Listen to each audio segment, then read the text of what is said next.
Hi dear students, welcome to Study of Science. So in this session we are going to study about the next concept from the lesson carbon and its compounds.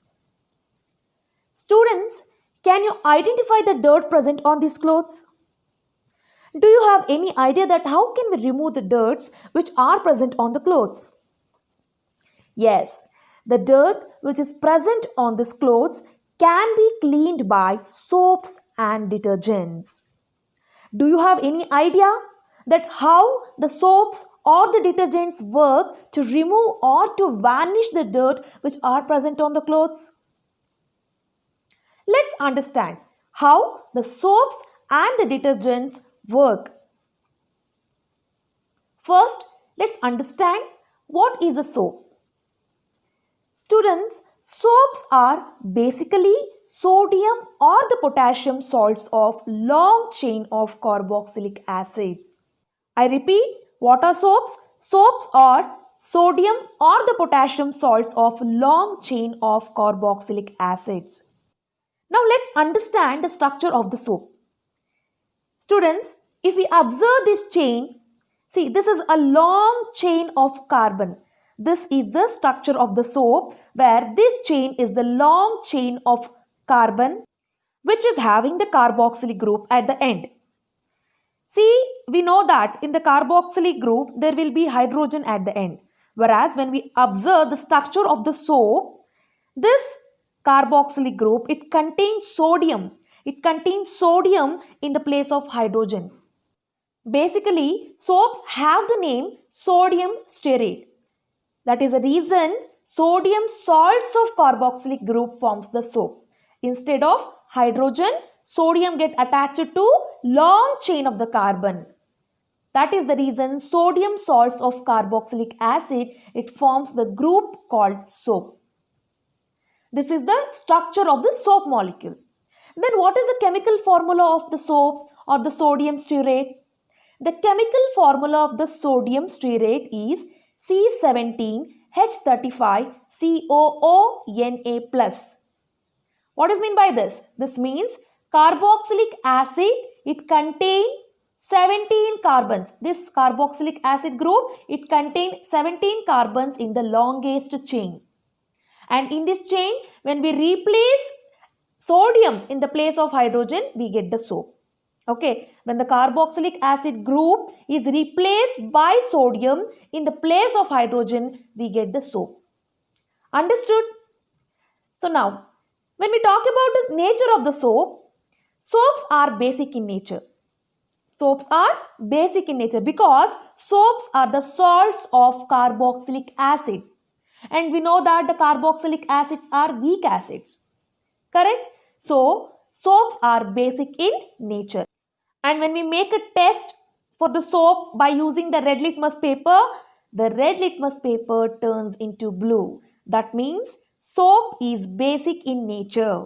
As it is basic in nature, it turns the red litmus paper into blue. Understood? Now, let's understand how does the soap actually work or clean the cloths.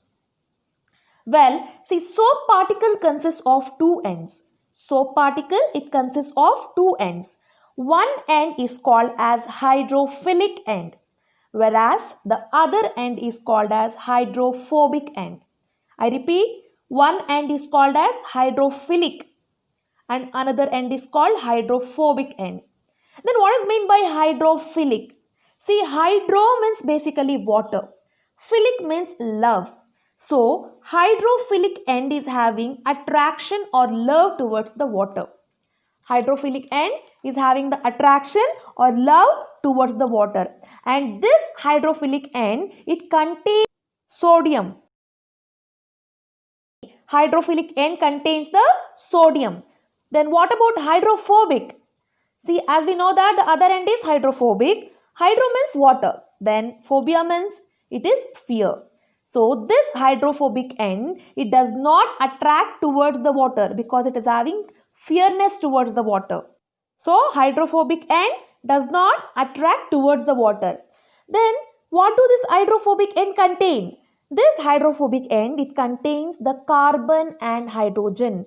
We have seen Soap is a long chain of carboxylic acid where it contains sodium, right? Whereas this sodium is the hydrophilic end, whereas the hydrophobic end is the carbon and hydrogen chain. And we know that hydrophilic end always it attract towards the water, whereas the hydrophobic end it repel or go away from the water. So this is the property. This is a property which makes the soap to clean the dirt which is present on the clothes. Clear? Okay. Students, here hydrophobic end, that means the chain which contain the carbon and hydrogen, it get attracted towards the oil or dirt because it repel away from the water. We know that hydrophobic means it is repelling away from the water. So then to which part it get attracted to? It get attracted to the oil or the dirt which is present in the water. Clear? So this is the property of the soap molecule. Now let's understand how this soap works. We have understood the structure of the soap. We have understood the nature and the property as well. So now let's understand how this soap works when it is mixed or when it is get into the water. Students, when we add the soap to the water, all the soap molecules form a circular aggregate structure which actually looks like this. It forms a circular aggregate structure.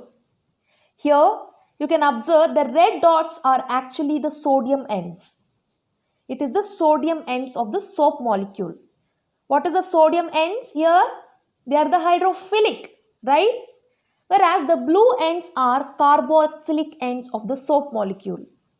Carboxylic ends are again which are hydrophobic, which they get attracted towards the oil or dirt. Correct? You can observe here sodium ends are focusing outwards, whereas the carboxylic acid ends are focusing inwards. As a result of this, they get attracted to each other. The carboxylic ends, they get attracted to each other because they are focusing inwards. Because they are repelling away from the water. So because of that, they come close together and they stay away from the water. But on the other hand, sodium ends, they are getting attracted towards the water. They are focusing outwards. Correct? And they get closer towards the water. Carboxylic ends are repelling and they are coming close, whereas sodium are moving or they are getting attracted towards the water. So this is what happens whenever we add the soap to the water. Whenever we add soap to the water, this kind of circular aggregate structure is formed. Here carboxylic end is getting attracted to the dirt or the oil, whereas the sodium ends, they get attracted to the water. And thus it forms a structure which is called as micelle. This kind of structure which is formed when we add soap to the water is called as micelle. The structure is called as micelle. Then what does a micelle have? A micelle is having different hydrophobic ends. So this hydrophobic ends, where does it get connected? They get connected to oil or dirt. Correct? The hydrophobic ends of soap molecules, they get attracted to each other. Right? And it also have hydrophilic ends which spread wide away like a circle. And we call this structure as micelle. Now, let's understand how does this micelle, it help in removing the dirt. We have understood how micelle is formed when we add soap to the water. Now, let's understand how this micelle help in removing the dirt. See, when there is a dirt particle in the water, then what happens? This micelle actually it surrounds the dirt because it is having the long chain of carbon along with the hydrogen, right? And it is basically hydrophobic end. And we have understood that hydrophobic end, they get attracted to the dirt. Hydrophobic end, they get attracted towards the dirt. Whereas sodium ends means they are hydrophilic ends. They get attracted to the water. Correct? As a result of this, what is formed? The micelle is formed. So this micelle, now it traps the dirt particle. The micelle which is getting attracted towards the oil or dirt, it traps or removes the dirt particle. So this is what happens when we put the soap into water which contain the dirty clothes. When we add the soap to the water which contain dirty clothes, what happens? Hydrophobic end, that is the end which contains the carbon, long chain of carbon with the hydrogen, they get attracted to the oil or dirt. Whereas the hydrophilic end which contains sodium, they focus towards the water and they form the missile-like structure. And thus the missile which is formed help in removing or trapping the dirt out of the oily or dirty clothes. Okay, the soap missile, they help in pulling out the dirt in the water. Okay, so when we wash the clothes, what happens? This dirt comes out of the dirty clothes. Clear? So this is how the soap acts and removes the dirt particle when it is added to water. I hope I made this concept very clear. If you like this video, you can share with your friends. And if you have not subscribed to my channel, kindly subscribe to my channel. And don't forget to click bell notification. So that's all for this session. I'm signing off. Thank you.